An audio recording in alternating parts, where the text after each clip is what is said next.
Director of the Police Institute, Ranjay sir. Please welcome sir.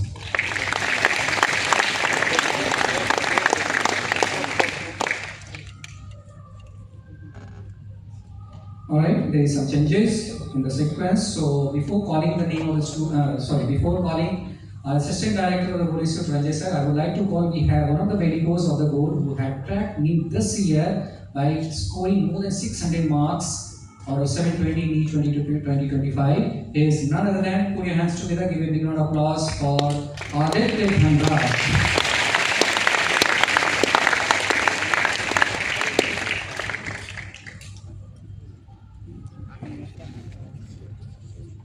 Thank you, sir, for having me here. A very warm welcome to all of you, Honorable MD, sir, Assistant Director, Joint Director, Ranjay, sir, and to all the students, their parents. मेरा नाम आदित्य धनराज है, जैसा कि sir ने बताया, और मैंने इस साल नीट 2025 में 601 मार्क्स स्कोर किया है with an all India rank of 1301 and category rank OBC 403. तो मुझे ऐसे बताया गया आप लोग यहाँ पे 11th के स्टूडेंट्स हैं, तो मैं भी एक टाइम पे आप लोगों की तरह 11th में था. मैंने कुछ गलतियाँ की जिस वजह से मेरा आप लोगों की तरह अपीयरिंग में, जैसे आप लोगों ने अभी जैसे सोच रखा होगा कि मेरा अपीयरिंग में सिलेक्शन हो जाए, मैंने भी वैसा सोचा था, लेकिन कुछ गलतियाँ रही मुझसे जिस वजह से मेरा अपीयरिंग में नहीं हुआ, सेकेंड अटेम्प्ट में भी नहीं हुआ और जाके थर्ड अटेम्प्ट में हुआ.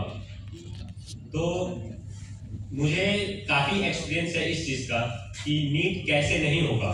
जो आप लोगों का अभी जो है, जो आप लोग इस रास्ते पे 11th में अभी पढ़ रहे हैं, आप लोगों का I guess 1/3 to half classes अभी तक हो चुकी होंगे, और अगले साल आप लोगों का 12th है, जिसमें साथ ही साथ अभी तो आप लोगों को नहीं लग रहा होगा, लेकिन अगले साल जब आप लोग 12th में जाओगे तो धीरे धीरे बोर्ड्स का भी आप लोगों को आभास होने लगेगा, प्रेशर लगने लगेगा कि हाँ बोर्ड्स भी है हमारा, तो हमें बोर्ड्स भी अच्छा करना है. तो आप लोगों के पास टाइम ज़्यादा है, प्रेशर फिलहाल कम है, ड्रॉपर्स में ज़्यादा प्रेशर होता है. आप लोगों के साथ पास जो है नीट के साथ साथ बोर्ड्स भी करना है, लेकिन स्टिल आप लोग ड्रॉपर्स से ज़्यादा रिलैक्स्ड रहेंगे. तो मैं बस उन चीज़ों पे ज़्यादा फोकस करना चाहूँगा कि मैंने ऐसा क्या किया जिस वजह से मेरी नीट नहीं हुई मेरे अपीयरिंग में, और आप लोगों को वो सब चीज़ अवॉइड करना है, और आप लोगों को क्या करना है जिस वजह से आपका रिजल्ट होगा अगले 2027 में. तो फर्स्ट ऑफ ऑल जो सबसे बड़ी गलती थी मेरी वो था कि मैं ओवर कॉन्फिडेंट था. जैसा कि अभी सर ने बताया हमारे एक सीनियर का एग्जांपल कि वो एक एवरेज स्टूडेंट थे, आई गेस बिलो एवरेज ही कहें, अगर जैसा सर ने बताया कि वो नीचे से अगर 4th-5th रैंक पे आ रहे हैं तो एक एवरेज या बिलो एवरेज बोला जाएगा. तो वो नीचे से ऊपर गए हैं, उन्होंने कंटिन्यूस मेहनत किया तब जाके वो ऊपर गए. मेरा सीन अलग है, मैं एक अच्छा स्टूडेंट था, अबव एवरेज आप कह सकते हैं. स्कूल टाइम तक में मेरा 10th तक काफ़ी अच्छा मेरा स्कोरिंग रहता था, मैं अपने टॉप में रहता था अपने क्लासेज में. तो ये चीज़ मैं जब आगे ले गया तो इस चीज़ का मुझे थोड़ा ओवर कॉन्फिडेंस कह सकते था कि हाँ जब 10th तक तो अच्छा किया है मैंने, तो नीट भी तो निकाल ही लूँगा, क्या ही है इसमें, नीट कुछ नहीं है ना. तो ऐसा था, ये ओवर कॉन्फिडेंस था. यही ओवर कॉन्फिडेंस कभी कभी मुझे एरोगेंट बना दिया, और इसी एरोगेंसी, इसी ओवर कॉन्फिडेंस की वजह से जो मैंने टीचर्स का नहीं सुन के अपना ज़्यादा डिसीजंस लेना शुरू किया कि नहीं सर तो ऐसा बोल रहे हैं, इससे नहीं होता है, मुझे जैसे पढ़ने का होगा मैं वैसे पढ़ूंगा, मुझे ये सही लग रहा है मैं वो करूँगा. इसी सब वजह से मेरा फर्स्ट ईयर में फर्स्ट अटेम्प्ट में जो मेरे मार्क्स वो थे 389. उसी साल मेरे काफ़ी ऐसे दोस्त थे जिनका 680 690 मार्क्स आया था और वो टॉप के एम्स में गए थे, और मैं उनका हाफ से थोड़ा ही ज़्यादा, मतलब समझिए मैं उनसे कितना दूर था. मार्क्स में देखे तो हाफ है, लेकिन रैंक में तो फिर क्या ही बात करें. तो मैं इतना ज़्यादा गैप था हम लोगों में, जबकि कुछ डिफरेंसेस नहीं था. मैं भी उसी क्लास में पढ़ा था, मैं भी उसी टीचर से पढ़ा था. डिफरेंस ये था बस मेरे और उसके सोचने के पॉइंट ऑफ व्यू में, है ना, हमारा क्या सोचने का तरीका था. उसने टीचर्स के बात को ज़्यादा फॉलो किया जितना मैंने नहीं किया. उसने ज़्यादा मेहनत करी मुझसे, वो ओवर कॉन्फिडेंट नहीं था, वो काम था, अपने आप पे ज़्यादा भरोसा रखता था, हद से ज़्यादा भी नहीं. उस खुद में गलतियां ढूंढता, अगर उसके टेस्ट में मार्क्स कम आते, जो मैंने नहीं किया वो मैं बता रहा हूँ, जो उसने किया वो मैं बता रहा हूँ. आप लोगों को अभी क्या करना है, सबसे पहली बात 11th में हो आप लोग, तो आप लोगों को थोड़ा पढ़ाई का एक डिफरेंस नजर आएगा. 10th और 11th में काफ़ी अच्छा डिफरेंस है पढ़ाई का. तो सबसे जो मेन होता है इसमें, जैसे नीट के बाद जब हमारा बाबू साहब में जो सेमिनार हुआ उसके फेलिसिटेशन, उसके बाद से मेरी काफ़ी बच्चों से बात हुई है। मोस्ट ऑफ देम जो थे वो 11th के ही थे, ड्रॉप आउट तो कमी से बात हुआ है। तो 11th के जो मैक्सिमम जो स्टूडेंट्स थे उनसे जो मेरी बात हुई तो मैक्सिमम यही बोल रहे थे कि भैया फिजिक्स समझ नहीं आ रही है, 30 क्वेश्चंस में से 15 ही सही हो रहे हैं, 5 तो मैंने छोड़ दिए, 10 गलत ही हो जा रहे हैं, 25 अटेम्प्ट किए तो 10 गलत हो गए, 15 ही सही हुए। ऐसे करके उनका था कि रैंक नहीं आ रहा है क्लास में। बहुत सारी उनकी ऐसी दिक्कतें थी, किसी की फिजिक्स की ज़्यादा दिक्कत होती थी तो किसी की केमिस्ट्री। तो आई गेस आप लोगों में से भी कुछ ऐसे स्टूडेंट्स होंगे जिनके साथ सेम प्रॉब्लम्स आ रही होंगी। इसमें मैं यही कहना चाहूँगा कि देखिए, आप लोगों को कल नीट नहीं देना है, ना ही परसों देना है, ना ही इस मंथ देना है, ना ही अगले मंथ देना है। आप लोगों के पास 2027 का टाइम है, 2027 में मई में देना है नीट, ठीक है। तो किसी भी चीज, अगर आपको अभी कोई भी प्रॉब्लम आ रही है इस जर्नी में, इस 1.5 साल का जो आपके पास जो जर्नी है, इससे ज्यादा ही है थोड़ा, तो इसमें अगर कोई भी प्रॉब्लम आ रहा है आप लोगों को, तो उससे कभी भी परेशान नहीं होना है। आपको प्रॉब्लम आए, आप उसका सॉल्यूशन ढूंढो, रेदर देन कि ये नहीं हो पा रहा है मुझसे तो नहीं होगा, है ना, आप ही से होगा।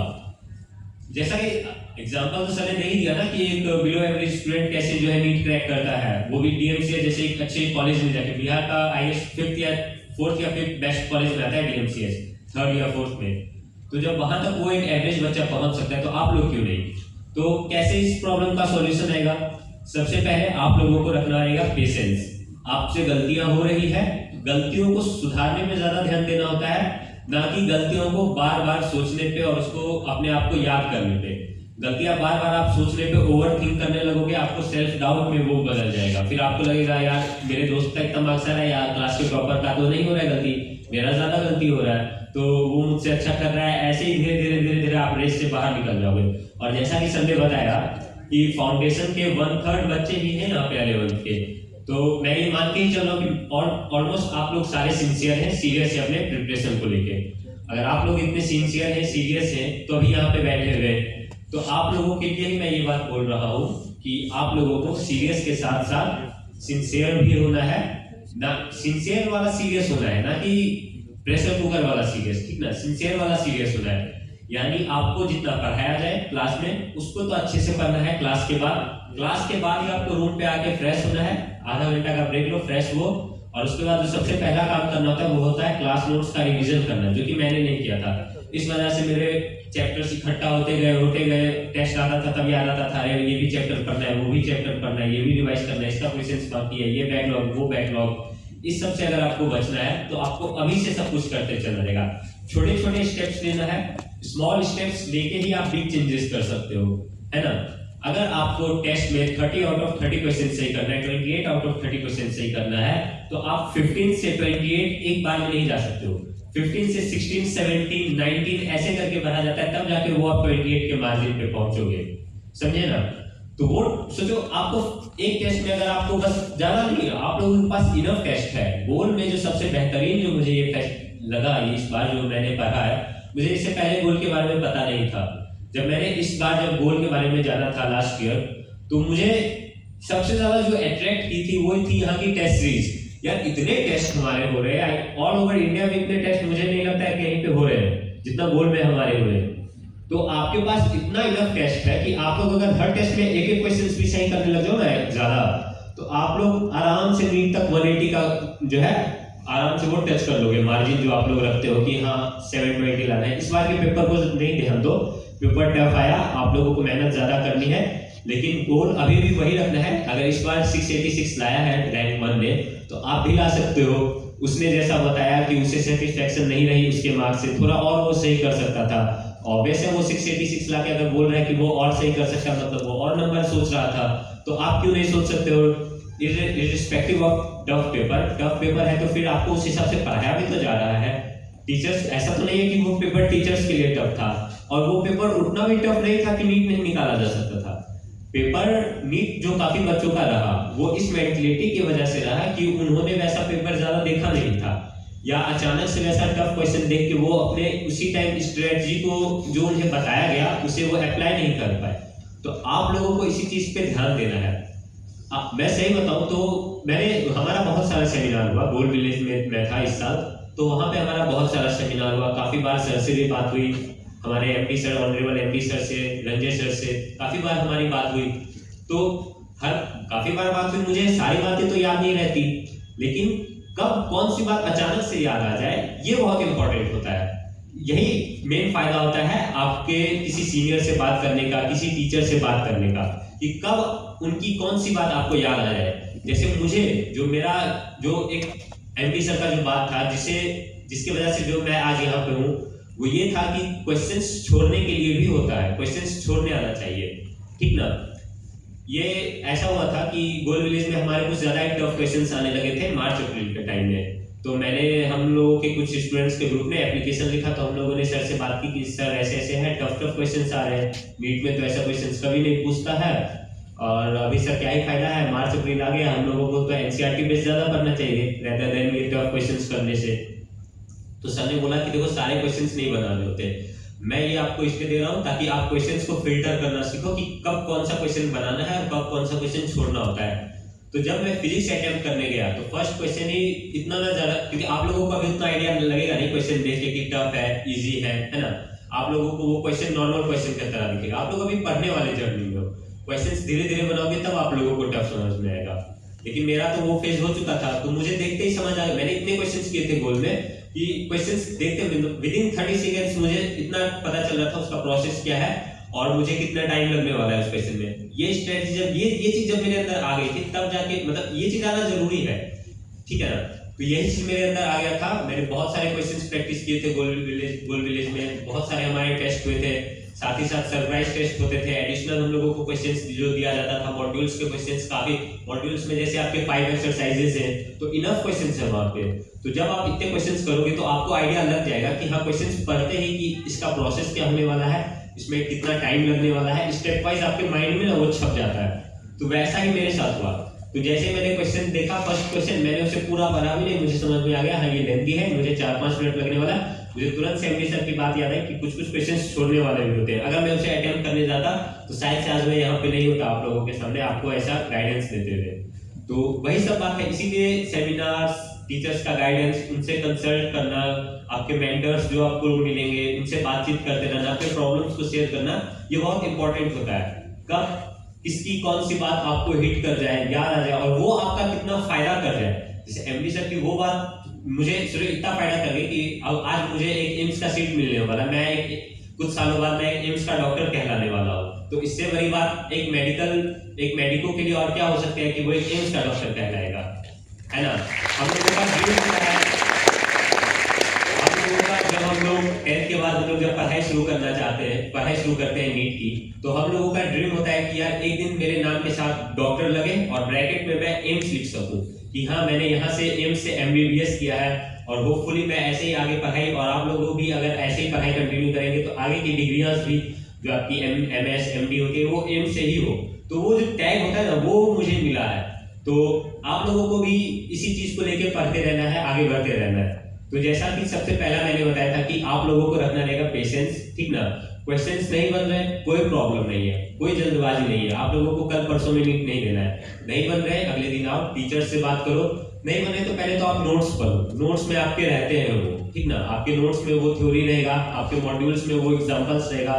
सबसे बेहतरीन जो अगर हम बताएं कि जो मोस्ट ऑफ द स्टूडेंट्स जिस चीज को नेग्लेक्ट करते हैं वो मुझे लगता है एग्जांपल्स इतना अच्छा सोर्स है लर्निंग का, क्योंकि जब भी मुझसे कोई क्वेश्चन नहीं बन पाता है किसी पर्टिकुलर टॉपिक का, तो मैं उसका क्वेश्चंस करने से पहले मैं एक बार उसका नोट्स पढ़ता और नोट्स के क्वेश्चंस को देखता ही देखता साथ साथ मैं मॉड्यूल्स के एग्जांपल्स देखता, क्योंकि उसमें भी एक तरह का मुझे सॉल्यूशंस दिख रहा होता था कि जो मुझे नहीं आ रहा है वो कैसे उसमें एग्जांपल में सॉल्यूशन किया गया उसका। मैं उस सॉल्यूशन को पढ़ता, मैं देखता कि मैं कहाँ पे मिस कर रहा था, मैं कहाँ पे सोचने में कमजोर था, या मुझसे क्या पॉइंट मिस हो रही थी जो मैं इस सॉल्यूशन तक नहीं पहुंच पाया।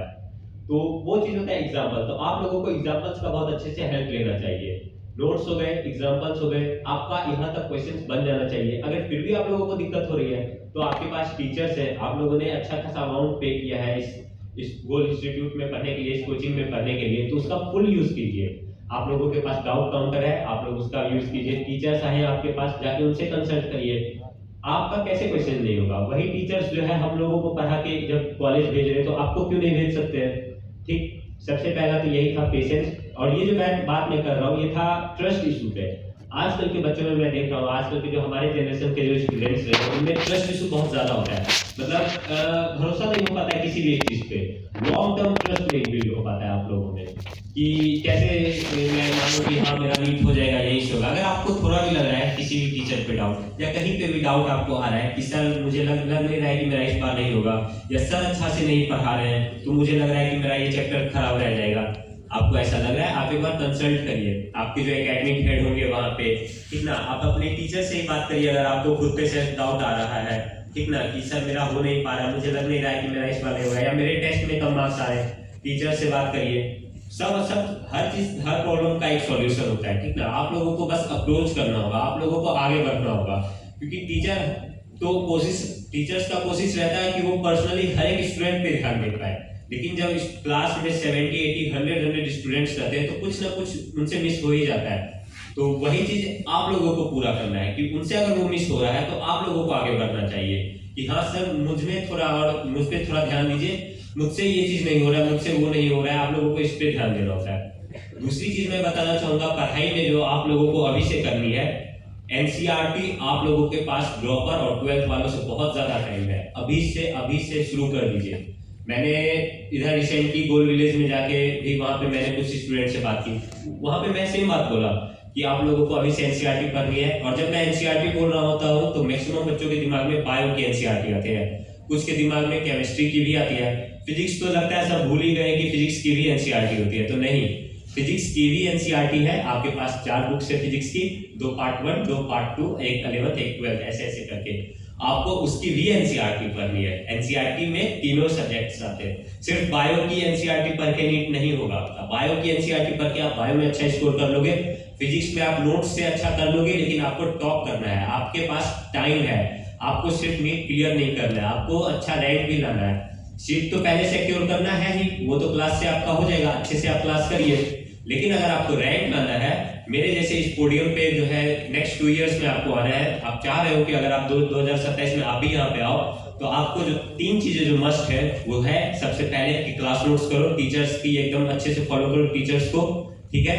एनसीईआरटी जो आपकी टेक्स्ट बुक है, तीनों सब्जेक्ट्स, फिजिक्स हो, केमिस्ट्री हो, बायो हो, सभी को अच्छे से पढ़ो, थोरोली पढ़ो। बायो में ज्यादा ध्यान देना होता है, वो तो बात है ही है, बायो की एक लाइन इंपॉर्टेंट होती है, अच्छे से याद करनी होती है। केमिस्ट्री में ऑर्गेनिक की भी एक लाइन इंपॉर्टेंट है, इनऑर्गेनिक की भी वैसे ही एक लाइन इंपॉर्टेंट है। फिजिकल केमिस्ट्री में मैं सारी लाइंस को नहीं कहूंगा, लेकिन आप पढ़ते पढ़ते आपको समझ में आ जाएगा कि कौन सा इंपॉर्टेंट है कौन सा नहीं है, लेकिन उसमें भी मैक्सिमम पार्ट जो है इंपॉर्टेंट है जो कि आपको पढ़ना है, ठीक है। फिजिक्स की जो बात रही, आप लोगों के पास इनफ टाइम है, एटलीस्ट अभी से आज से ही मैं कहूंगा शुरुआत आज से ही कर दीजिएगा, यहाँ से जाइएगा, आप लोग फ्रेश रहिए, आराम से जो भी आपका चैप्टर चल रहा है उसका फिजिक्स का एनसीईआरटी उठा के जरूर एक बार रीड करिए, जरा देखिए कितने बच्चे यहाँ पे हैं जिन्होंने फिजिक्स की एनसीईआरटी अभी से ही पढ़ना शुरू कर चुका है। एज एक्सपेक्टेड बहुत कम स्टूडेंट्स है आप लोगों में से, और आप लोग कर क्या रहे हैं, गर्ल्स में तो थोड़े ज्यादा भी आप लोगों से, स्टिल कम है ओवरऑल, लेकिन बॉयज में तो कुछ ही, मुझे 3-4 हाथ ही दिखे। पढ़िए भाई, फिजिक्स की एनसीईआरटी बहुत इंपॉर्टेंट है, और इस बार की फिजिक्स ही टफेस्ट थी। फिजिक्स टफ था इसका मतलब ये नहीं है कि फिजिक्स आउट ऑफ एनसीईआरटी था, कॉन्सेप्ट 2-3 तरह के थे, एक ही क्वेश्चन में 2-3 कॉन्सेप्ट थे, कैलकुलेशन लेंथी थी, लेकिन क्वेश्चंस आउट ऑफ एनसीईआरटी नहीं थे। 3-4 क्वेश्चन आउट ऑफ एनसीईआरटी थे, लेकिन आपको उस 3-4 पे नहीं ध्यान देना है, आपको मैक्सिमम पे ध्यान देना है। मैंने भी तो बस 32 क्वेश्चन ही अटेम्प्ट किए, जिसमें से मेरे 2 गलत हुए, 30 सही हुए, मेरा सिलेक्शन हुआ ना। तो आप अगर वो 3-4 क्वेश्चन लेके लड़ोगे कि भैया ये तो आउट ऑफ एनसीईआरटी है, तो क्या उससे आपका सिलेक्शन होगा? कभी नहीं होगा। तो आप लोगों को 35-40 क्वेश्चन पे ध्यान देना है, ना कि 3-4 पे। 35-40 तो पहले सिक्योर करोगे ना कि हाँ इतना भैया मेरा बन जाए, तब तो वाह बल्ले बल्ले, मेरा तो नीट में एकदम पक्का होना है, रैंक आएगा, रैंक है कि नहीं। तो रैंक लाना है तो आप लोगों को अभी से ही एनसीईआरटी पढ़नी है, कुछ नहीं करना है। शुरुआत आपको एक बार क्लास से पहले एक बार जरूर देख के चले जाना है, एनसीईआरटी हो सके तो टाइम निकालो, क्लास जब भी है आपका उससे 1-2 घंटा जो है आप पहले टाइम निकालो पढ़ने के लिए, थोड़ा एक्स्ट्रा पढ़ो, बस रीड करके जाओ कि क्या है बुक में दिया हुआ, ठीक है। क्लास जाओगे तो फिर आपको वो चीज ज्यादा अच्छे से समझ आएगी, फिर क्लास से आके दोबारा उसको एक बार रीड करो, ठीक है। शुरुआत आपको करना है story wise reading, pen pencil लेके मत उठा के रीड करने लग जाना, वरना हर एक पॉइंट इंपॉर्टेंट लगेगा, आप पूरे बुक रंग दोगे, है ना। बुक को कलरफुल नहीं बनाना है, नीट में आपको वो बुक लेके नहीं जाना है, बस उसका नॉलेज लेके जाना है। तो नॉलेज को आपको एक्वायर करना है, ना कि बुक को कलरफुल बनाना है। तो पहले पेन पेंसिल जो भी आपका वो मत यूज करना, आप पहले रीड करो अच्छे से, क्योंकि आपको अभी बस पढ़ रहे हो, आप लोगों को अभी इतना आइडिया नहीं लगा कि क्या इंपॉर्टेंट है क्या नहीं है इंपॉर्टेंट। अभी सब चीज इंपॉर्टेंट लगेगा, पढ़ने लगोगे ना लगेगा भाई ये भी इंपॉर्टेंट है, ये तो बोल्ड ब्लैक ये क्या बोलते हैं बोल्ड में लिखा हुआ ये तो सबसे ज्यादा इंपॉर्टेंट हो गया, इसको तो दो हाइलाइटर से मैं हाईलाइट करूंगा। तो ये सब अभी नहीं करना है, अभी आप पढ़ाई करो, पढ़ते रहोगे, क्वेश्चंस जब करोगे तब समझ में आएगा कि हाँ इस टॉपिक से जैसे आपका काइनेमैटिक्स है, तो काइनेमैटिक्स में से रिलेटिव मोशन से, मोशन अंडर ग्रेविटी जो प्रोजेक्टाइल मोशन है, इससे बहुत ज्यादा क्वेश्चंस आते हैं, तो इसका टॉपिक ज्यादा इंपॉर्टेंट है। इसके अगर थ्योरी में कहीं पे स्टेटमेंट जैसा मुझे क्वेश्चन दिख रहा है, कहीं पे मुझे असर्शन रीजन दिख रहा है, तो वो मुझे ज्यादा उस पर ज्यादा फोकस करना है। कहीं पे बिकॉज दिख गया, दस दिख गया, ठीक है, ड्यू टू ऐसा कुछ भी दिख गया, उस पर मुझे ज्यादा फोकस करना है। तो ये चीज तब आएगा आपका जब आप एक बार नोट्स पढ़ोगे, काफी ज्यादा क्वेश्चंस कर लोगे, और तब जब आप दूसरी तीसरी बार जब आप फिजिक्स की चाहे एनसीईआरटी करोगे या किसी और बुक्स की किसी और सब्जेक्ट की जब एनसीईआरटी करोगे तब आपको समझ में आएगा कि हाँ ये सब इंपॉर्टेंट है। फर्स्ट बार में कभी आप लोग, मेरा ये सजेशन है फर्स्ट टाइम रीडिंग में कभी आप लोग पेन पेंसिल का यूज मत करना है, एक बार स्टोरी की तरह जरूर ओवरव्यू लेना कि हाँ उसमें लिखा हुआ क्या है, ठीक है। तीसरा चीज, आप लोगों को कंसिस्टेंट रहना है ना। आप लोगों का अभी 10th खत्म हुआ है, घर से बाहर आए हो, काफी बच्चे नए जगह आए हो, पटना आए हो, बहुत मन करता होगा इधर घूमूं उधर घूमूं। मैं अगर बताऊं तो जब मैं गोल विलेज से आ रहा था तो हम लोग ना उधर से मरीन ड्राइव होके आ रहे थे, तो एमडी सर के साथ था मैं, तो मैंने सर से पूछा सर ये मरीन ड्राइव है क्या? तो सर बोला हाँ। फिर सर पूछे तुम कभी आए नहीं हो क्या? मैं नो सर मैं तो कभी नहीं आया हूँ पटना, मतलब मैं कभी इधर नहीं आया हूँ। तो फिर जब पूछे तो फिर कहीं नहीं घूमे हो हम? तो फिर मैंने बताया कि ये सर मैं लास्ट 2 साल से मैं पटना में रहा हूँ, 2 साल से मैंने पटना के 2 जगह भी अच्छे से नहीं घूमे। मैं ये नहीं कहा हूँ कि अभी मेरी तरह पूरे एकदम बन जाओ, सिर्फ पढ़ाई करो, कहीं घूमना नहीं, घूमो, थोड़ा बहुत वॉक करो, इधर उधर जाओ, पार्क में थोड़ा घूम के आ जाओ, 10-15 मिनट है आपको, इधर उधर घूम के आ जाओ। पेरेंट्स से बात करो, पेरेंट्स से ज्यादा मुझे नहीं लगता रिफ्रेशिंग कोई भी चीज हो सकती है। 5 मिनट 10 मिनट अगर आप अपने मम्मी से, पापा से, चाहे किसी का दादा दादी से भी काफी अच्छा बनता है, दादा दादी से बात कीजिए, बहुत अच्छा रहेगा। उससे ज्यादा रिफ्रेशिंग मुझे नहीं लगता है कोई चीज होगा, है ना। तो उतना करिए, फिर वापस आप पढ़ने में बैठिए। तो यही होना है, सिंसियर आपको होना है अपने स्टडीज को लेके, ना कि अभी जैसे घर से आया हूँ मैं पूरा मौज करता हूँ यार, पटना का ये देखता हूँ, ये जू जाता हूँ यार, यहाँ ये पार्क, इको पार्क, वो पार्क, यहाँ गांधी मैदान जाता हूँ, इधर सिनेमा हॉल, ये सब अभी नहीं करना है। ये सब अब मुझे अच्छा लग रहा है, जब मैंने वो 2 साल जो अपने आप को बंद के रखा कि नहीं एक बार मेरा सिलेक्शन हो जाए फिर मैं घूमूंगा। मेरे पास लास्ट ईयर भी नीट के बाद टाइम था, मेरा लास्ट ईयर जब नीट नहीं हुआ था तो मैंने 26 को मैंने जीवीटी का एग्जाम दिया था, 26 मई को। तो मेरे पास 5 मई से 26 मई 21 दिन का टाइम था, मैं घूम सकता था पटना, लेकिन वो इच्छा नहीं आ रही थी यार, सिलेक्शन हुआ नहीं है मेरे हाथ में, अभी तक मेरा रिजल्ट है नहीं, तो मैं कैसे घूमूं, क्या मतलब सोच के घूमूं यार। एक बार जब हो जाए ना, कुछ सिलेक्शन हो जाए, कुछ अच्छा अचीव कर लो, तो घूमने का एक अलग खुशी रहता है। जब मैं भी सेमिनार में पीछे बैठा करता था, आज जब सिलेक्शन हो गया तो मुझे आगे का एक सीट मिला है, तो यही चीज होता है, यही सब चीज अच्छा लगता है कि हाँ एक बार जब सिलेक्शन हो जाता है तो काफी इंस्पायर करता है यही सब चीज कि हाँ इसी चीज के लिए मैं इतना मेहनत करता था। जो 2 साल मैंने अपने आप का जो पूरा तब के जो मैंने सिर्फ पढ़ाई को दिया है, वो 2 साल का जो रिजल्ट अब जो मुझे दिख रहा है, जो मेरे पेरेंट्स प्राउड फील कर रहे हैं, जो आज जो मुझे जो सब लोग जान रहे हैं, जो मेरे लिए बातें हो रही है, जो बाकी स्टूडेंट्स जो मुझे जैसे बात करना चाह रहे हैं, मुझसे गाइडेंस लेना चाह रहे, भैया ऐसे क्या करें, ये कैसे किया आपने, वो कैसे किया, तो यही सब चीज ज्यादा खुशी देती है। रहता है ये सब घूमना, मैं वो मना नहीं कर रहा हूँ, बस मैं ये कह रहा हूँ कि आप लोगों को इससे थोड़ा बच के रहना है। पूरा टाइम मेन फोकस आपका होना चाहिए आपके डेली टारगेट्स पे। आपका एक जो डेली का आपको होमवर्क मिले, जो आपको क्वेश्चंस दिया जाए, जो आपका नोट्स हो, वो आप कर लो, फिर आप घूमो। मुझे उससे फिर कोई प्रॉब्लम, मुझे क्या, किसी को भी प्रॉब्लम नहीं होनी चाहिए। आपका जो डेली का जो आपका 3-4 क्लास होगा, उसका नोट्स पढ़ो आप, जो आपको क्वेश्चन है दिए गए हुए वो आप करो, उसके बाद आप घूमो। मौज से घूमना, आपको कोई दिक्कत नहीं होगी, आपके पेरेंट्स भी खुश होंगे, टेस्ट में मार्क्स आ रहे होंगे, धीरे धीरे इंप्रूव हो रहे होंगे, पेरेंट्स भी खुश होंगे। आप उनसे बोलना कि मम्मी पापा मुझे संडे थोड़ा बाहर जाना है, मूवी देखनी है, रिजल्ट ये वेडनेसडे का टेस्ट का रिजल्ट आ गया, अच्छा रिजल्ट है तो थोड़ा रिफ्रेशिंग होना है, मूवी देखना है, जाना, कोई दिक्कत नहीं है। लेकिन एक बार रिजल्ट अच्छा कर लो, बहुत अच्छा लगता है फिर ये सब चीज, ठीक है। तो आई गेस मुझे नहीं लगता और कुछ ज़्यादा बताने की अभी जरूरत है। स्टिल अगर आप में से अगर 3-4 बच्चों का मैं डाउट लेना चाहूँगा, अगर आप लोगों में से अभी भी, क्यों काफ़ी टाइम हो गया है 11th पढ़े हुए, तो आप लोगों के मन में जरूर जाहिर है कुछ ना कुछ नया चीज़ होगा ही। तो अगर आप में से किसी बच्चों में किसी को अगर कोई डाउट है किसी भी स्टूडेंट्स को, तो एक बार हैंड रेज कर सकते हैं, मैं बता दूंगा।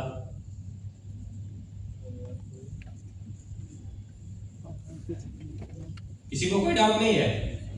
क्लियर ना सब कुछ है? एक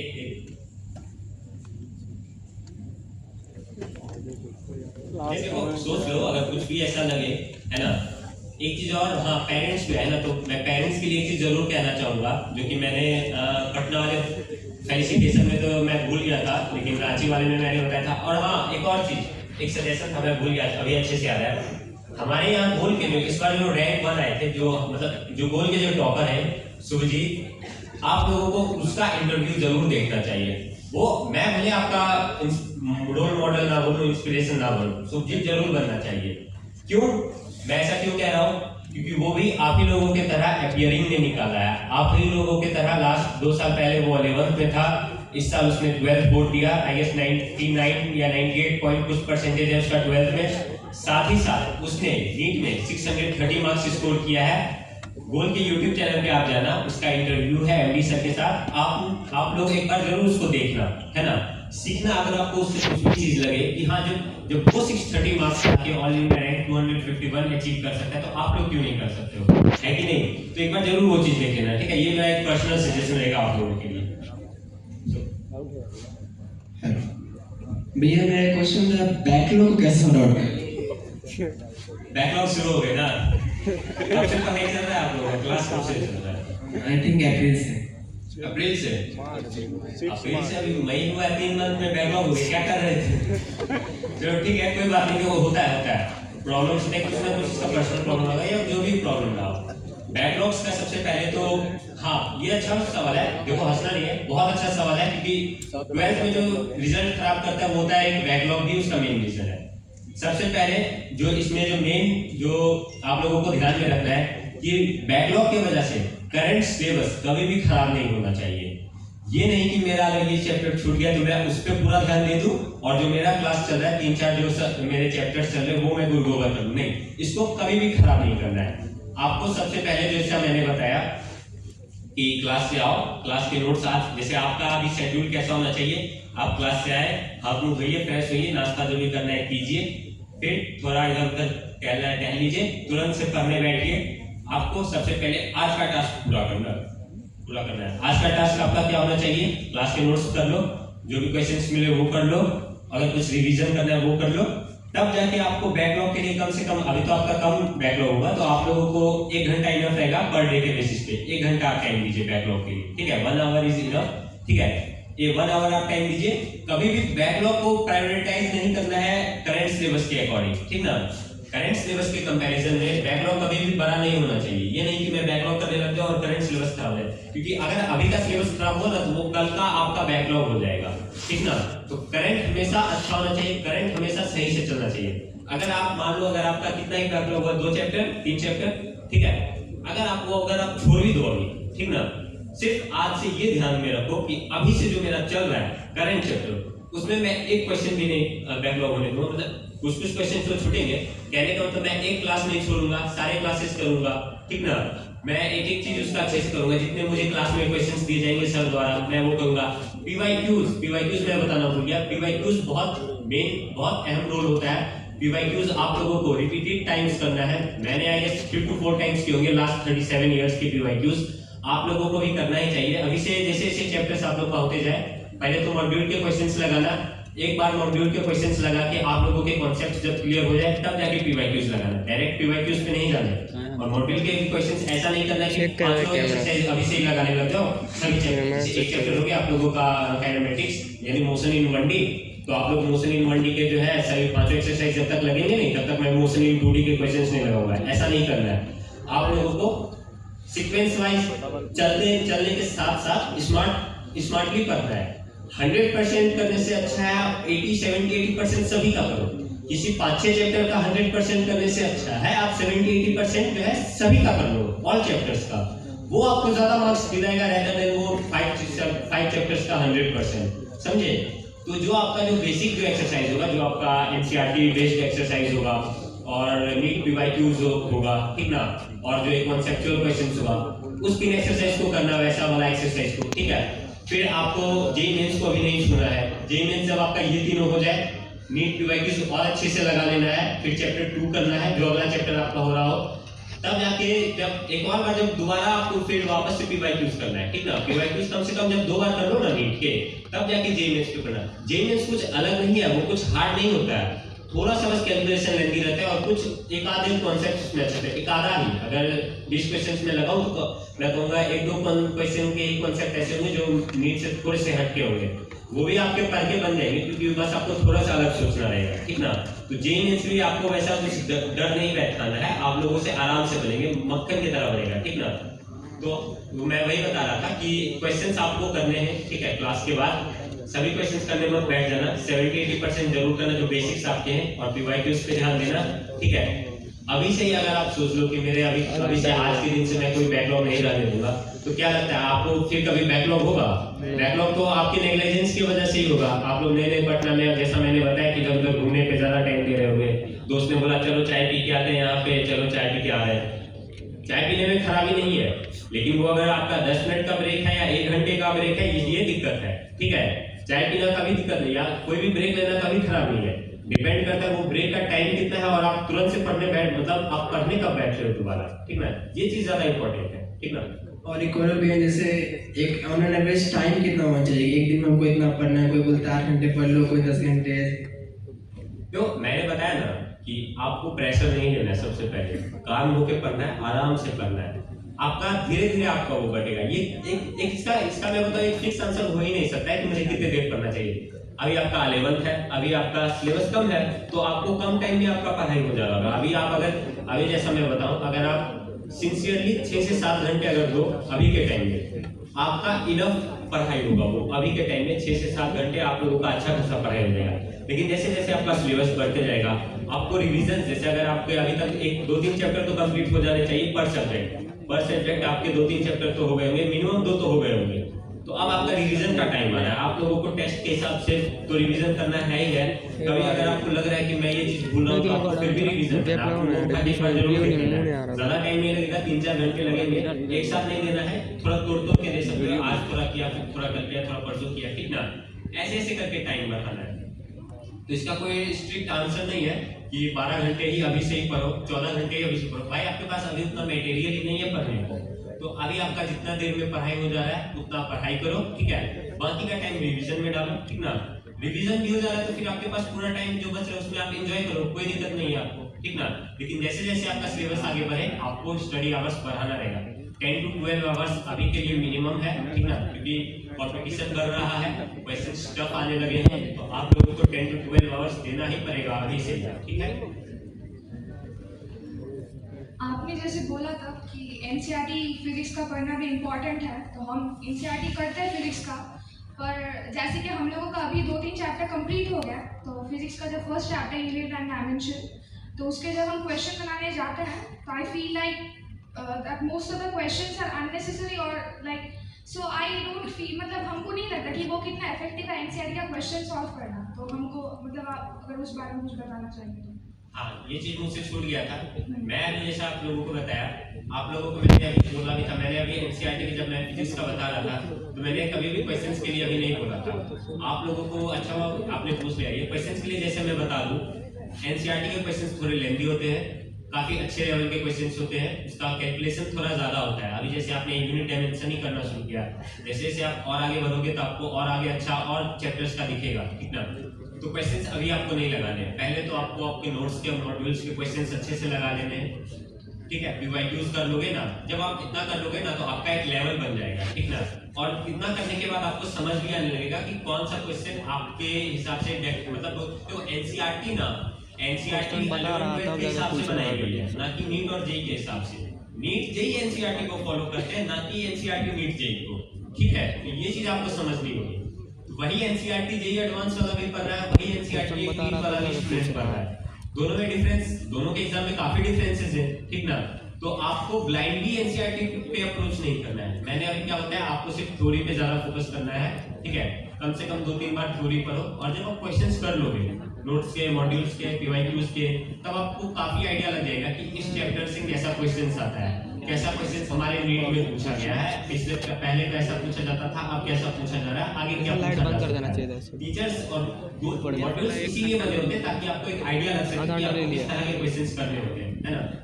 लेकिन ये चीज एनसीईआरटी में नहीं है। एनसीईआरटी में नीट लेवल के भी क्वेश्चंस होंगे, मेंस भी होंगे, एडवांस के भी क्वेश्चंस होंगे, जो एडिशनल एक्सरसाइजेस होते थे, एडवांस लेवल के क्वेश्चंस होते थे। तो क्या उसे मैं करता था? नहीं, मुझे पता था मुझे नीट लेवल की पढ़ाई करनी है, मुझे अभी मास्टर्स नहीं करना है। मैं कुछ क्वेश्चंस देखता, मुझे लगता है ये थोड़ा ज्यादा ओवर द टॉप क्वेश्चंस है, मैं इस पे टाइम वेस्ट करूं, उससे अच्छा मैं जो है एक और बार पीवाईक्यूज कर लेता हूं उसी चैप्टर के, मेरा और अच्छा प्रिपरेशन हो जाएगा। तो मैं इस पे ज्यादा फोकस करता था। अगर आपको लगे कि हाँ एनसीईआरटी का क्वेश्चन मुझे करना चाहिए, एक बार टीचर से भी पूछ लेना कि सर देखिए ये क्वेश्चन क्या मुझे करना चाहिए, क्या ये क्वेश्चन में मुझे लग रहा है कि सर ये इररिलेवेंट है, सर आपको अच्छे से गाइड करेंगे। लेकिन वहां तक आगे बढ़ने का जरूरत नहीं है। फिलहाल आप मॉड्यूल के क्वेश्चन सी करो, ठीक है, मॉड्यूल के क्लास नोट्स के और पीवाईक्यूज के, ये इनफ है बहुत अच्छे से। अगर आप इसे कर लेते, मैंने खुद जो है एनसीईआरटी के ज्यादा क्वेश्चंस नहीं लगाए थे, मैंने मॉड्यूल्स के काफी ज्यादा क्वेश्चंस लगाए, मैंने पीवाईक्यूज काफी किए, और क्लास नोट्स तो मैंने फिजिक्स के कम से कम 4-5 बार रिवाइज किए होंगे। 4-5 बार इस साल का मैं बता रहा हूँ, पिछले साल, पिछले 3 साल का तो भूल ही जाओ, इस साल का मैं बता रहा हूँ। 4-5 बार मैंने रिवाइज किए हैं बार-बार, और क्लास नोट्स के क्वेश्चंस भी किए। इतना करके ही मेरा अच्छा स्कोर हुआ है, ठीक है। तो आप लोग भी इसी पे ध्यान दो। एनसीईआरटी बस अभी रीड करो, उसका इंडेक्स में उसमें लिखा हुआ क्या है, उसकी लैंग्वेज ज्यादा इंपॉर्टेंट है कि वो किस तरह से किस थ्योरी को लिखता है, किस कॉन्सेप्ट में कौन सा लैंग्वेज यूज करता है। क्योंकि जैसा कि लास्ट, क्योंकि आप लोग 11th वाले हो, तो आप लोगों को याद नहीं है कि पिछले, आप लोगों को पता नहीं होगा कि पिछले साल क्या क्वेश्चन हुआ था। पिछले साल एक ऐसा क्वेश्चन आया था जो कि रेडियो एक्टिविटी, जो कि 12th का चैप्टर है, उसका डायरेक्ट एनसीईआरटी की समरी से क्वेश्चन था, ठीक है। 2 स्टेटमेंट कंट्रोवर्शियल था, दोनों स्टेटमेंट सही लग रहा था, एक पुराने पढ़ाई के हिसाब से और एक नई स्टडी के हिसाब से, दोनों स्टेटमेंट सही थे। अब जिन बच्चों ने एनसीईआरटी पढ़ी उनके समरी पर, जो कि मैंने तो वो क्वेश्चन गलत कर दिया था, क्योंकि लास्ट ईयर तक मैं भी आप ही लोगों की तरह एनसीईआरटी नहीं पढ़ रहा था, तो मेरा क्वेश्चन वो लास्ट ईयर गलत हुआ था। तो जिन्होंने वो पढ़ा वो क्वेश्चन, वो एनसीईआरटी का जो समरी पढ़ा, तो क्वेश्चन ऐसा था कि एक रेडियो एक्टिव एटम का जो है न्यूक्लियस भी क्या अनस्टेबल होता है या पूरा एटम ही अनस्टेबल होता है। तो मुझे लगा कि न्यूक्लियस क्यों अनस्टेबल होगा, न्यूक्लियस तो हमेशा स्टेबल होता है, तो नहीं, इसका आंसर अनस्टेबल जाता, ठीक है। तो ऐसा ही एक क्वेश्चन था, तो वो कहां से बना, एनसीईआरटी से बना। समझ में आया कि एनसीईआरटी से कहां से क्वेश्चंस आते हैं, उसके टेक्स्ट से आते हैं, उसके समरी, उसके पॉइंट्स टू पॉन्डर से आते हैं, ठीक ना। तो आपको इस पे ज्यादा ध्यान देना है, ना कि उसके आप क्वेश्चंस करने चले जाओ। आपको बार-बार वो टाइम जो है आपको टेक्स्ट पे ही ध्यान देना है, टेक्स्ट को बार-बार रिवाइज करना है, रिकॉल करना है। ये भाई दोनों बराबर सट रहा है। अगर मेरा कॉन्सेप्ट क्लियर नहीं है तो ऑनलाइन क्लास करना चाहिए या नहीं करना चाहिए? देखो अच्छा क्वेश्चन है, देखो हंसने वाला बात नहीं है। देखिए मैंने अभी आपको बताया ना कि मैंने इस चीज का पहले ही आंसर दे चुका हूँ मैं, कि आप लोगों में थोड़ा ये चीज दिक्कत रहता है, खुद पे सेल्फ डाउट आना है, ठीक ना, कि मेरे कॉन्सेप्ट्स क्लियर नहीं है। देखो एक बार में कभी भी कॉन्सेप्ट्स क्लियर होते हैं। जब मैं अभी बताया कि मैंने 4-5 बार नोट्स पढ़े अपने, कितने बच्चों को लगा कि क्यों 4-5 बार पढ़ने का जरूरत क्या हुआ? किसी के मन में ये सवाल आया कि 4-5 बार नोट्स पढ़ने का क्यों जरूरत पड़ा? किसी के मन में भी? क्या मैं रिवीजन कर रहा था? हाँ। क्या मुझे सब आता था? बिल्कुल नहीं। मैं बार-बार रिवाइज कर रहा था, क्योंकि मैं हर बार कुछ ना कुछ मुझसे छूटता, हर बार मुझे लगता है कि नहीं यार मेरे कॉन्सेप्ट्स वीक है, तो कैसे स्ट्रॉन्ग होंगे? बार-बार उसी नोट्स को पढ़ के 10 टीचर से पढ़ के आपका कोई चैप्टर स्ट्रॉन्ग नहीं होने वाला है, ठीक ना। 2-4 टीचर को पढ़ के आपका एक चैप्टर स्ट्रॉन्ग नहीं होने वाला है। अगर आप एक ही टीचर से पढ़ रहे हो तो उन पे स्टिक रहिए, उनके नोट्स इनफ रहेंगे आपको वो चीज पढ़ाने के लिए, ठीक ना। आपको उन्हीं नोट्स को बार-बार रिवाइज करना है। मैं जो अगर बोल रहा हूँ कि मैंने 3-3, 4-4 बार जो फिजिक्स के नोट्स पढ़े, उसका एकमात्र रीजन यही था कि मुझे थोड़ी वाले क्वेश्चंस में दिक्कत आते थे, और कुछ जो है क्योंकि हमारे टीचर काफी अच्छा थ्योरी लिखाए थे एकदम। मैं बताऊं तो एनसीईआरटी को निचोड़ के हमारे नोट्स में डाल दिया गया था। एनसीईआरटी का जो अच्छा जो थ्योरी होता है वो हमारे नोट्स में था। तो आपको इस चीज पे भरोसा रखना चाहिए, ठीक ना। सेल्फ डाउट आपको हो रहा है, मैं समझ रहा हूँ कि हाँ मेरे कॉन्सेप्ट लिखे, कोई बात नहीं, होता है 11th में ये चीज होना जायज है, ठीक ना, सबके साथ होता है, मेरे साथ भी हुआ था। इसीलिए मैंने पहले ही आके ये चीज क्लियर किया था कि हाँ आपको अगर डाउट हो रहा है तो इस पे ज्यादा ध्यान नहीं देना, पढ़ते चलना। लगे रहना है, पढ़ते चलना है, आगे धीरे धीरे खुद ही कॉन्फिडेंस आने लग जाएगा। जब धीरे धीरे एक एक दो दो क्वेश्चंस एक दो सही होंगे, लेकिन मार्क्स 4-4 के रेशियो में भरेंगे, 4-4 के मल्टीप्लायर में मार्क्स भरेंगे। तो अगर आप पर सब्जेक्ट अगर एक एक क्वेश्चन सही कर रहे हो तो आपके हर सब्जेक्ट में 4 क्वेश्चन सही हो रहे हैं, तो 16 मार्क्स तो कर रहे हैं ना। इतना इनफ नहीं है आप लोगों के लिए? हर टेस्ट में अगर हर वीक आपके 16 मार्क्स बढ़ेंगे तो क्या ये इनफ नहीं रहेगा? 16 नहीं बढ़े, चलो 5-5 ही बढ़े ना। तो आपको इस चीज पे ध्यान देना है, ठीक ना। ये कैसे होगा, बार बार नोट्स को रिवाइज करके। आज क्लास खत्म, आज आपका कोई चैप्टर खत्म हुआ तो कोशिश करो जिस दिन वो चैप्टर खत्म हो रहा है उसका एक दो क्लास के साथ जो आप लोग कर रहे थे वो तो है ही है, उसका पहला रिवीजन 2 से 3 दिन के अंदर हो जाना चाहिए आपका क्लास खत्म होने के साथ साथ। ठीक है, क्लास खत्म हुआ, आपको शुरू से उस चैप्टर के नोट्स 2 से 3 दिन के अंदर कंप्लीट करने हैं विद क्वेश्चंस। ठीक है, जो क्लास में क्वेश्चंस लिखाए गए हैं उसके साथ। इसके बाद फिर आपको ये चीज डाउट नहीं आएगा। और हर सब्जेक्ट से कितना क्वेश्चन प्रैक्टिस करना चाहिए? जब तक आपका एक्यूरेसी अच्छा ना हो जाए। एक्यूरेसी जैसे मैं बताऊं, अगर आप 20 क्वेश्चंस लगा रहे हो तो 18-19 जब तक सही ना होने लग जाए तब तक आप क्वेश्चंस प्रैक्टिस करो। फिजिक्स में भी? फिजिक्स में तो मैंने क्वेश्चंस के भरमार लगा दिए थे, मैं रुकता ही नहीं था। क्वेश्चन मेरा मन नहीं करता था पढ़ने का, मैं पीवाईक्यू बुक उठाया, मैंने क्वेश्चंस लगाने लगे। मैं सो रहा था, नींद नहीं आ रहा है, मैंने वापस से बुक उठाई, मैंने क्वेश्चंस लगाने लगे। क्वेश्चंस लगाता था, थोड़ा थक जाता था, आंख थकी, नींद आई, आराम से सो गया, सुकून का नींद आता था इससे। ठीक है,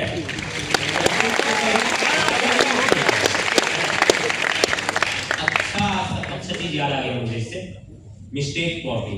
क्वेश्चंस बनाओ, क्वेश्चंस गलत हो रहे हैं उसको नोट करो, मिस्टेक कॉपी बनाओ। अब आगे आप लोगों के और भी सेमिनार्स होंगे जिसमें एमडी सर और अच्छे से इस चीज को डिस्क्राइब करेंगे। शायद एमडी सर और अच्छे से आप लोगों को गाइड करेंगे कि मिस्टेक कॉपी, क्योंकि अभी तो आपका शुरुआत हुआ है पढ़ाई का, तो सर अभी आप लोगों को गलती करने दे रहे हैं। ठीक ना, अभी आप गलती करोगे, सबको पता है। आगे जैसे ही ये चीज बढ़ेगा तो सर आपको बताएंगे, क्योंकि मुझे भी सर ने ही बताया था और मैं भी इन्हीं का बात मान के अपना मिस्टेक कॉपी तैयार किया था। तो मिस्टेक कॉपी सबसे मतलब बोलते हैं ना कि महाभारत में एक ब्रह्मास्त्र था जो कि एक बार में पूरे युद्ध को खत्म करने का पावर रखता था। वो ब्रह्मास्त्र ना नीट के लिए मिस्टेक कॉपी है। अगर आपने साल भर अच्छे से क्वेश्चन प्रैक्टिस करके, टेस्ट देके, रेगुलरली टेस्ट दिया, आपने अच्छे से क्वेश्चन प्रैक्टिस किया, क्लास के सारे नोट्स के क्वेश्चंस किए, किसी में डाउट आया उसको मार्क किया, ये सब चीज को अगर आप अपने मिस्टेक कॉपी में इंक्लूड कर रहे हो, बनने दो, 3-4 कॉपी बन रहा है, बनने दो, आपको उसको रिवाइज करते रहना है। जब आप कंटिन्यूअस रिवीजन सिर्फ बनाना नहीं है मिस्टेक कॉपी, उसको रिवीजन भी करना होता है। जब आप रिवीजन भी करते रहोगे ना, वो 3-4 कॉपी दिखेगा ही नहीं, वो बस दिखेगा कि ये भी तो देखा हुआ है, ये भी देखा हुआ है, ये भी देखा हुआ है, फिर ऐसे पन्ना पलटता है। ठीक है, तो वो बहुत इंपॉर्टेंट होता है। तो मिस्टेक कॉपी हमारे लिए हमारा ब्रह्मास्त्र है ना। नीट के लिए मिस्टेक कॉपी ही ब्रह्मास्त्र है। एनसीईआरटी तो है ही है, उसमें तो नो डाउट, कोई दिक्कत नहीं है, कोई डाउट नहीं है। जो टॉपर्स को, जो बाकी सब एनसीईआरटी सभी बच्चे पढ़ रहे थे, जो 24 लाख में से 15-20 लाख में अच्छे से एनसीईआरटी तो कर ही लेते हैं। ठीक है, जो हर कोई नहीं करता वो होता है मिस्टेक कॉपी बनाना, अपनी गलतियों पे ध्यान देना, अपनी गलतियों को सुधारना, उसको सही करना। ठीक ना, तो ये चीज मिस्टेक कॉपी पे ध्यान देना।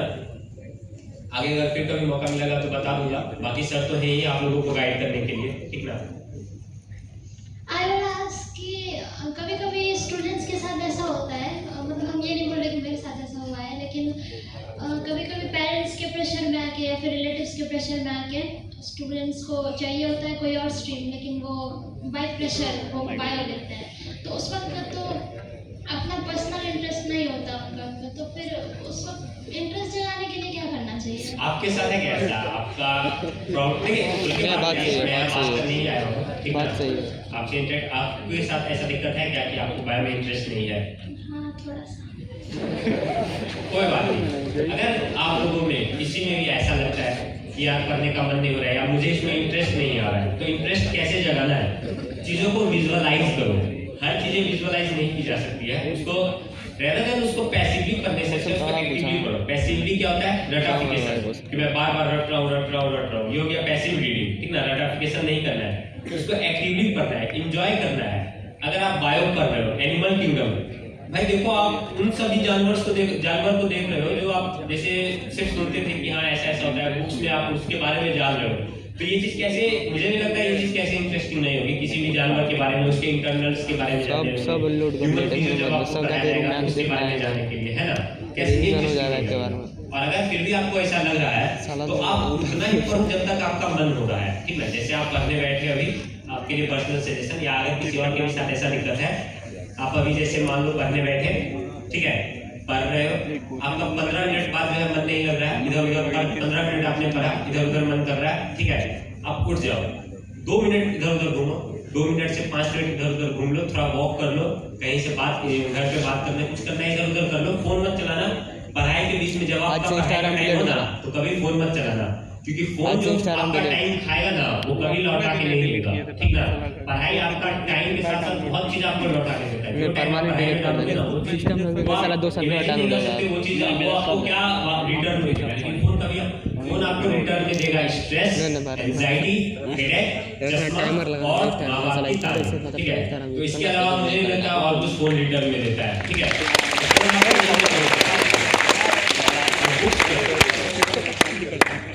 लास्ट में कटोरा दे देता है, बिल्कुल बात तो सही है।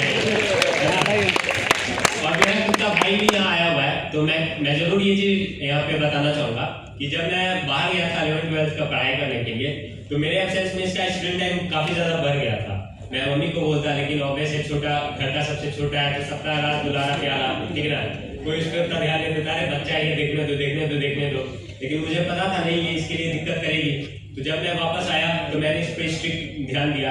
कैसे? मैंने ये नहीं कहा कि आज से पूरा फोन बंद, नहीं, धीरे धीरे ग्रेजुअली मैंने इसका टाइम कम करना शुरू किया कि हाँ पढ़ाई अब इसका फोन नहीं, 15 मिनट में से फोन चलाने देता, चलो पढ़ने बैठो, ठीक है, फिर वापस 15 मिनट दे देता, ठीक है, रिफ्रेशिंग टाइम दे देता। जैसा आपका था तो मैं बताना चाहूंगा, जब आपका स्टडी सेशन है, ठीक है, आपको लगे कि अब पढ़ने का मन नहीं हो रहा है, 2-4 मिनट इधर उधर घूम लो, फिर वापस पढ़ने बैठो। ऐसे ही धीरे धीरे जो है आपका मन लगते चला जाएगा। 15 मिनट फिर वो कब जाके 25 मिनट बदल जाएगा, कब जाके 1 घंटा 1.5 घंटा हो जाएगा ना पढ़ते वो चीज आपको रियलाइज नहीं होगा, ठीक है। टाइमर लगा देंगे, 15 मिनट कंसंट्रेशन से पढ़ाई हो रहा है, मन के साथ पढ़ाई हो रहा है, तो 15 मिनट, लेकिन 2-4 मिनट बाद उठ के वापस पढ़ने बैठो। पूरा वीडियो बनाया। और जब क्लास 11th में है तो होता है कि स्टार्टिंग का जो टेस्ट होता है तो उसमें टाइम मैनेजमेंट करने में थोड़ा सा प्रॉब्लम आता है। टेस्ट में मतलब क्या कि क्वेश्चंस नहीं बन रहे वही ना? नहीं, 11th बन भी रहा होता है तो मतलब एक क्वेश्चंस का अगर बनाने लगे तो फिर पता ही नहीं चलता कि कब 15 मिनट निकल गया। पूरा वीडियो तुम बैठ जो इसका बेसिक सॉल्यूशन वही है, ज्यादा से ज्यादा क्वेश्चन प्रैक्टिस होगा ना तो आपके काफी स्टेप्स आपको, जैसे मैंने बताया नहीं कि उतना ज्यादा क्वेश्चन प्रैक्टिस मैंने किया था, सारा तुमको और जगह पर हम खराब मुझे जो है ये दिखने लग गया था कि सब प्रोसेस क्या होने वाला है, उसमें मेरा कितना समय लगने वाला है, ठीक है। तो ये चीज अगर आपको जानना है, ये चीज अगर सीखना है तो आपको ज्यादा से ज्यादा क्वेश्चन प्रैक्टिस ही करना होगा, ठीक ना। क्वेश्चन प्रैक्टिस जैसे जैसे आपके बढ़ेंगे ना तो आपको धीरे धीरे आइडिया लग जाएगा। और सबसे मेन चीज है क्वेश्चंस छोड़ना सीखो। अभी भी जैसे आप लोग पढ़ रहे हो तो आप लोगों को इतना तो जरूर समझ में आ रहा होगा कि देखते हैं कि पर क्वेश्चन पढ़ने के साथ यहाँ ये क्वेश्चन मुझे आता है, ये मैं तुरंत बना दूंगा, ठीक है। तो वो क्वेश्चन को ज्यादा टाइम, मतलब वो क्वेश्चन को पहले बनाया करो जो कि आपको देखते के साथ लगे कि हाँ ये मुझसे बन जाएगा, ठीक है। अगर बाई चांस वो नहीं बने, पहला बार में अगर आंसर आ गया, अगर चारों में से चारों ऑप्शन आपका नहीं मिल रहा है तो अड़ना नहीं है उसको, तो मार्क करो, क्वेश्चन को सर्कल करो, स्टार मार्क करो, जो भी करना है आप लोगों को मार्क करो उस क्वेश्चन को, अगले क्वेश्चन पे बढ़ जाओ। क्योंकि ऐसा आप करोगे ना तो आपके पास मैं बता रहा हूँ मिनिमम 30 to 40 मिनट्स बचेंगे लास्ट, ठीक ना। जो भी आपके क्वेश्चन नहीं बन रहे हैं, एक बार में गलत हो गए या फिर पहले बार में समझ ही नहीं आया इसको कैसे अटेम्प्ट करना है, तो आप उसको छोड़ के आगे बढ़ो, उसको सर्कल कर दो, आगे बढ़ो और फिर जाके आगे दोबारा उसको अटेम्प्ट कर लेना है। ऐसे ही आपका टाइम मैनेजमेंट होगा। तो मेरा क्वेश्चन था ये कि ना अगर एक वीक गैप करके हम लोग का टेस्ट होता है तो टेस्ट में अच्छा परफॉर्म करने के कारण ना जो क्लास में होता है उसको छोड़ ही देते हैं ऑलमोस्ट, ठीक है ना, नहीं ये सिलेबस में इसी को पढ़ना है, इसी को पढ़ना है, तो ये तो छूटता ही और साथ साथ स्ट्रेस भी रहता है कि ना। एक वापस रिपीट करिएगा थोड़ा आराम से।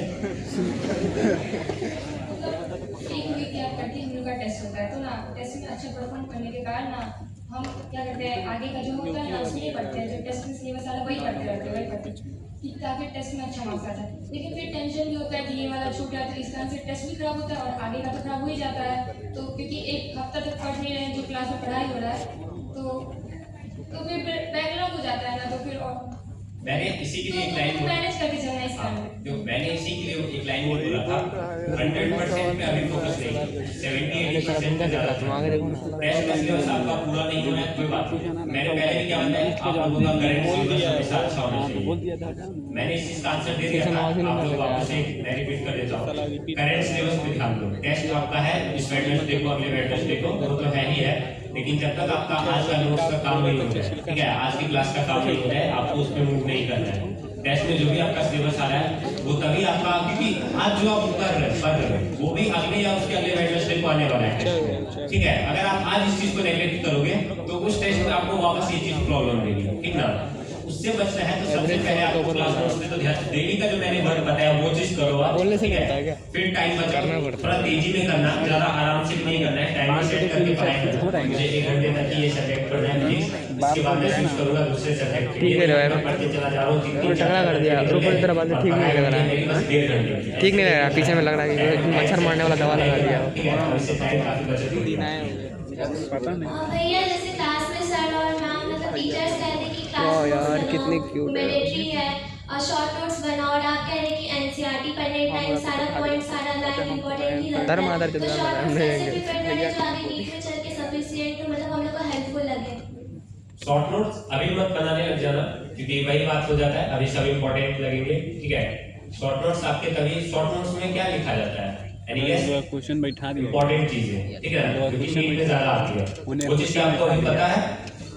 किसी भी कोई भी चैप्टर जो आपका शुरू हुआ, क्या आपको पता है कि इसमें इंपॉर्टेंट क्या है, या क्या नीट में पूछा गया है, या किस टॉपिक से ज्यादा क्वेश्चंस आए, फिर तो आप कैसे बनाओगे शॉर्ट नोट्स। तो शॉर्ट नोट्स बनाने का एकमात्र एक ही तरीका है कि आप उस चैप्टर को पहले तो अच्छे से पढ़ो, उसके काफी ज्यादा क्वेश्चंस लगाओ।